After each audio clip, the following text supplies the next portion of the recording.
নাই যে হারুন স্যার যেভাবে একটা ম্যাজিকের মতো মানে কয়েক ঘন্টার ডিবি হারুনের ফাঁদে পড়ে অন্ধকার জগতে জড়িয়ে পড়েন পরিমণি। মুরব্বী মানুষটা ওনার আইডিতে যে দেখি ওনার বারবার মুক্তির চেষ্টা করলেও প্রতিবারই ব্ল্যাকমেলের শিকার হতেন। পরিমণি কিভাবে মোকাবেলা করত এই কঠিন পরিস্থিতি, চলুন জেনে নিই তার লড়াইয়ের কঠিন গল্প, যেখানে প্রতি পদক্ষেপে লুকিয়ে আছে তার নতুন চ্যালেঞ্জ আর অজানা সব তথ্য।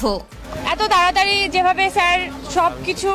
পরিমণি জীবন কাহিনী হলো বাবা মা ছাড়া এক মেয়ের সংগ্রামের গল্প, যেখানে তাকে সঠিক পথ দেখানোর কেউ ছিল না। তার অপূর্ব সৌন্দর্য ছিল তার সম্পদ, কিন্তু একই সাথে সেটা হয়ে ওঠে তার অভিশাপ। চলচ্চিত্র জগতে ঝলমলে আলোর পেছনে লুকিয়েছিল এক অন্ধকার জগৎ, যেখানে পরিমণি অনিচ্ছাকৃতভাবে জড়িয়ে পড়ে। অসহায় পরিমণির জীবনে ডিবি হারুনের আবির্ভাব হয়, কিন্তু সেটা এক কালো অধ্যায়ের সূচনা হিসেবে। রীতিমতো হারুনের ফাঁদে পড়ে যান পরিমণি। হারুন একজন চতুর আর সুবিধাবাদী মানুষ ছিল। পরিমণির দুর্বলতাগুলোকে কাজে লাগিয়ে তাকে নিজের নিয়ন্ত্রণে নিয়ে নেয় সে।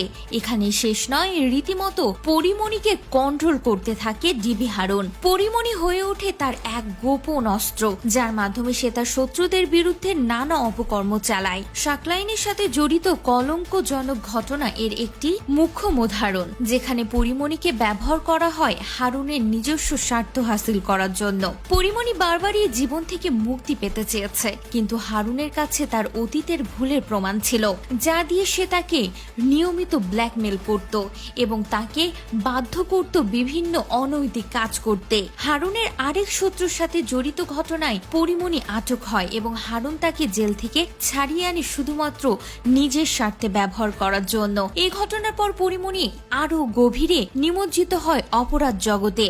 হারুনের নিয়ন্ত্রণ থেকে মুক্তি পাওয়ার সমস্ত আশা হারিয়ে ফেলে পরিমণি। তার স্বপ্ন ছিল একটি সুখী পরিবার গড়ে তোলার, সংসার করার, কিন্তু বাস্তবতা ছিল তার কাছে নির্মম। অবশেষে সরকার পরিবর্তনের মধ্য দিয়ে পরিমণি তার কাঙ্ক্ষিত মুক্তি পায়। সে অতীতের ভুল থেকে শিক্ষা নিয়ে নতুন করে জীবন শুরু করার সুযোগ পায়। তবে এই গল্পের অনেক অধ্যায় এখনো অন্ধকারে ঢাকা। কতটা সত্যি আর কতটা গুজব তা নিশ্চিত করে এখনো বলা মুশকিল। হয়তো এর পেছনে লুকিয়ে আছে আরো অনেক না বলা কাহিনী, অনেক চরিত্র যাদের পরিচয় এখনো অপ্রকাশিত। হয়তো সময়ের সাথে সাথে সত্য উন্মোচিত হবে আর আমরা জানতে পারবো পরিমণির জীবনের সম্পূর্ণ গল্পটা। তবে বর্তমানে পরিমণি তার সন্তান ও মেয়েকে নিয়ে সুখে শান্তিতেই রয়েছেন। আমরা আর চাই না পরিমণির কোনো কলঙ্কিত কালো দিক বের হয়ে আসুক। সে তার সন্তানদের নিয়ে এভাবেই হাসি খুশি থাকুক। সে যেন কোনো আর ডিবি হারুনের চক্রান্তের শিকার না হন।